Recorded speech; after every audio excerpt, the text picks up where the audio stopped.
Mainpuri Sirsaganj road पर ग्राम भीकमपुर के कबीर आश्रम पर 3 दिवसीय विशाल मानवतावादी सत्संग का संत पूजा अर्चना के बाद हुआ समापन। मैनपुरी सिरसागंज रोड पर ग्राम भीकमपुर में कबीर आश्रम पर मैनपुरी कबीर आश्रम के महंत अमर साहब की अध्यक्षता में चल रहे 3 दिवसीय मानवतावादी सत्संग का संत पूजा अर्चना के बाद समापन हुआ है।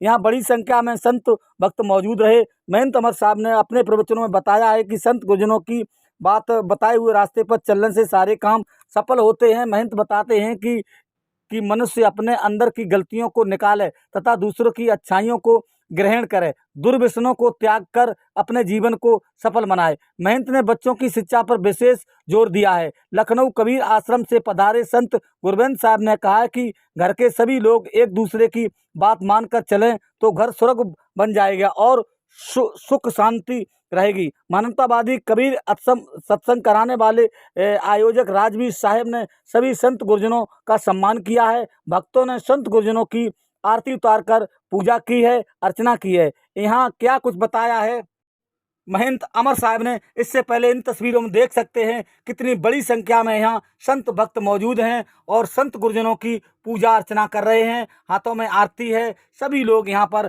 आरती गा करके संत गुरुजनों की पूजा कर रहे हैं। बच्चे भी यहाँ झूम रहे हैं, सभी लोग बहुत खुश हैं। यहाँ पर आयोजक राजवीर साहब ने सभी संत गुरुजनों का सम्मान किया है और गाँव वालों का काफ़ी विशेष सहयोग से ये विशाल सत्संग का आयोजन हुआ है। और विशाल महंत ने अपने प्रवचनों में क्या कुछ बताया है, आइए सुनते हैं उनके मुखारबिंद से ये सुखद प्रवचन। और सत्संग जब हमें सत्य से जोड़ता है और वो तभी होता है जब हमारी अंदर की आंख खुले। अंदर की आंख जिसे कहा है सेल्फ नॉलेज, अगर अंग्रेजी के कोटेशन में पूरा कहें, self reverence, self knowledge, self control, these three alone lead life to sovereignty. आत्मज्ञान, आत्म संयम और आत्मविश्वास ये जीवन को परम शक्ति संपन्न बना देते हैं। तो इस तरीके से एक छोटे से उदाहरण द्वारा हम समझेंगे। आप ना होगा राजा जनक हैं कि परिवार में रह करके हम अपना कर्तव्य पालन करते हुए लेकिन कुछ अपना भी काम करते चले। जब हम अपना काम करके चलेंगे तो क्या होगा कि हमारे अंदर जिसे सेल्फ नॉलेज कहा, आत्मज्ञान कहा, विवेक नेत्र कहा, तीसरा नेत्र कहा, वो प्रस्फुटित होगा। और जब प्रस्फुटित होगा तो इस असत संसार से हटकर, इस शरीर से हटकर के अपने आत्मा का बोध होगा, अपने अंदर परमात्मा का बोध होगा, अपने अंदर ब्रह्म सुप्रीम पावर का बोध होगा। एक छोटी सी बात से समझेंगे। एक गांव में एक बार एक संत विचरण करते हुए पहुंच गए। शाम का वक्त था, उन्हें रात्रि वहां विश्राम करना था।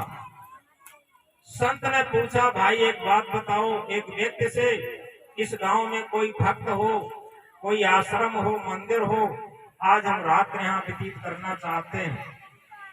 तो उन भक्त ने कहा कि इसी गांव में एक बूढ़ी माता जी रहती हैं, उनका परिवार रहता है, वो भक्त परिवार है और उनके यहाँ संत गुरुजन आते रहते हैं और आपको हम वहां ले चलते हैं।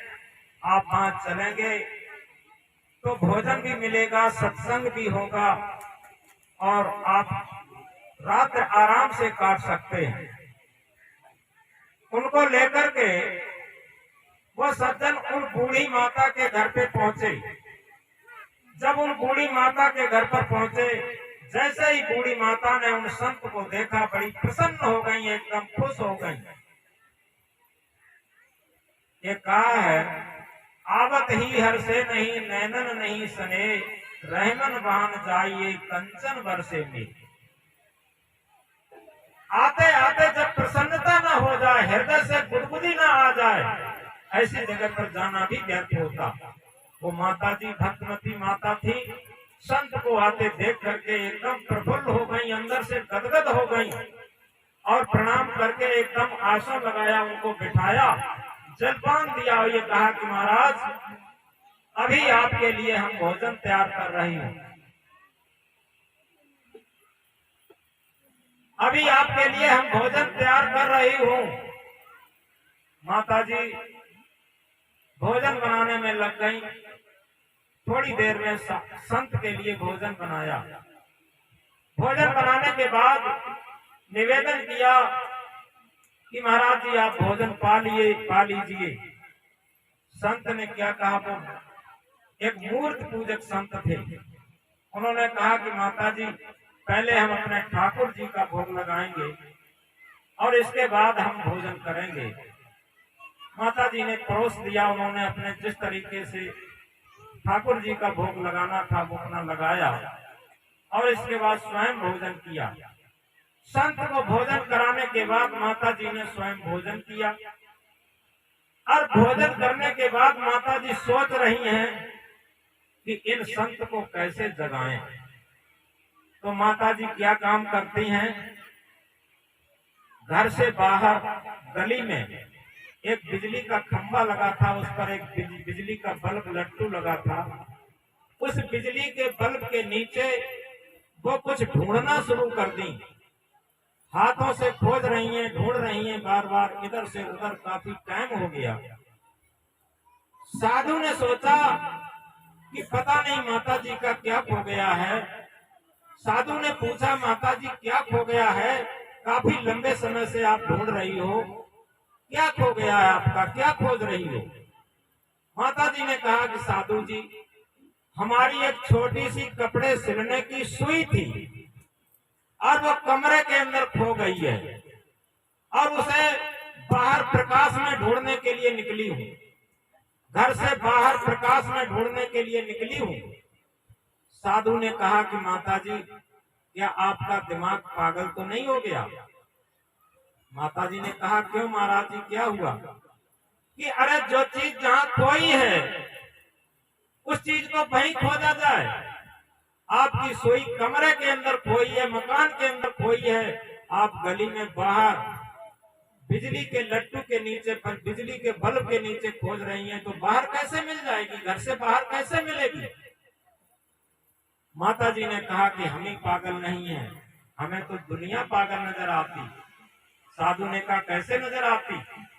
उन्होंने कहा देखो, निज से पृथक दृश्य जड़ में, थोड़ा गहराई से समझेंगे, निज से पृथक दृश्य जड़ में भगवान को जिसे मिल जाए, भगवान को जिसे मिल जाए, तो निश्चित है साधु जी मेरी सुइया भी बाहर मिल जाए। निज से पृथक दृश्य जड़ में, अपने से अलग इस दृश्य जड़ पदार्थों में अगर भगवान खोज से मिल जाता है तो हमारी साधु जी मेरी सुई भी घर में खोई है और वो बाहर मिल सकती है।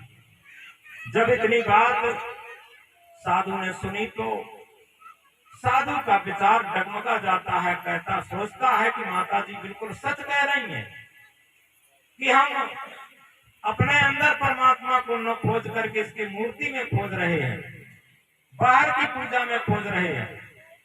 लेकिन फिर भी अपनी पली हुई मान्यताओं में बंद करके साधु जी ने फिर एक बात कही कि माता जी तुम घर में बैठी रहती हो, इन बातों को क्या जानो।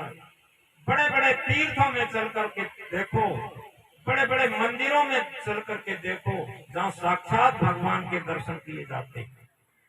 माता जी ने क्या कहा, बुढ़िया बोली साधु जी, बुढ़िया बोली साधु जी करो चेत एक ठाम, सातपुरी हम देखिया देखे चारों धाम। ऐसा मत समझो कि हम नहीं कहीं गई, हमने सातपुरी और चारों धाम सब देखे, देखे चारों धाम। बुढ़िया बोली साधु जी करो चेत एक ठाम, सातपुरी हम देखिया देखे चारों धाम। देखे चारों धाम सबन में पत्थर और पानी, कर्मन के बस पड़े मुक्ति की रहा भुलानी। चलत चलत पग थके छीन भई अपनी काया, काम क्रोध नहीं मिटे बैठकर बहुत नहाया। पलटू 34 पचमुए घट में है वो राम, सातपुरी हम देखिया देखे चारों धाम। हमने सातपुरी चारों धाम सब कुछ घूम करके देख लिया है, केवल पत्थर और पानी मिला तीर्थों में और कुछ नहीं मिला। अब इतनी सी बात सुन करके साधु के अंदर आया कि वास्तव में बुढ़िया जो बात कह रही है वो सच कह रही है। तो इसी तरीके से ये वहां की कथा नहीं, वो यही की कथा है कि हम ये न माने कि बाहर से जितनी भी पूजा पद्धतियां हैं वो हमें अपने से बाहर भटकाती हैं, बहिर्मुखता में ले जाती हैं। हम जब तक अंतर यात्रा में नहीं चलेंगे, दो यात्राएं होती हैं, बाहर की जितनी भी मंजिलें हैं दौड़ करके मिलती हैं और आंतरिक मंजिल हमें रुक करके मिलती हैं। क्या कहा सदगुरु कबीर साहब ने, दौड़त दौड़त दौड़िया जह तक मन की दौड़, दौड़ थकी मन फिर भया बस ठौर की ठौर। पूरे जीवन दौड़ते रहे, पूरे जीवन दौड़ते रहे और थक गए, और जब स्थिर हो गए, जब शांत हो गए, एकाग्र हो गए, तो कहीं खोजना नहीं था, कहीं ढूंढना नहीं था। मौको कहाँ ढूंढे बंदे, मैं तो तेरे पास में, ना मैं मंदिर ना मैं मस्जिद ना काशी कैलाश में, मौको कहाँ ढूंढे बंदे, मैं तो तेरे पास में।